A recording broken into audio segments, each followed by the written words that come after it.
ప్రభు చెప్పిన రీతిగా మన దేహము పరిశుద్ధాత్మ ఆలయంగా మార్చబడుతుంది. ఆత్మ యేసు ప్రభు సొత్తు, మన దేహము పరిశుద్ధాత్మ ఆలయము. మన మనసు ఉంది. మన మనసు ఎవరి దగ్గర ఉంటుంది? ఎవరి దగ్గర ఉంటుంది? మన దగ్గరే ఉంటుంది.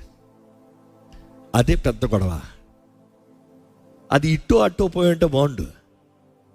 అది మన దగ్గర ఉంది. కారణం ఏంటంటే జీవము, మరణము, ఆశీర్వాదము, శాపము నీ ముందు ఉంది. ఏది కావాలో కోరుకో. కోరుకునేది ఏది? ఈ mind. So where you have to decide this or this, this or this. ఇదా. ప్రతిరోజు ఒక చాయిసే. అవునే కదా? ప్రతి నిర్ణయం ఒక చాయిసే. మనం మాట్లాడే ప్రతి మాట కూడా ఒక చాయిసే.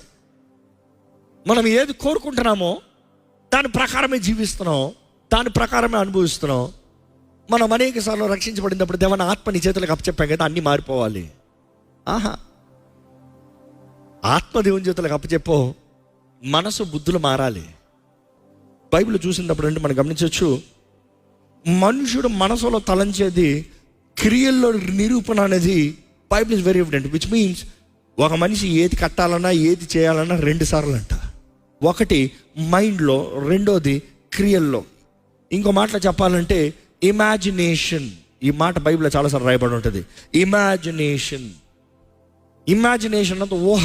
ఇలాగా దాని రియాలిటీ దింపేవాడు పర్ఫెక్షనిస్ట్. నేను ఏదైతే తలంచానో అది దించాలి. You see, imagination is very powerful. Yesu ప్రభు చెప్తాడు, నువ్వు ఇమాజిన్ చేసింది నువ్వు చేసేస్తావు.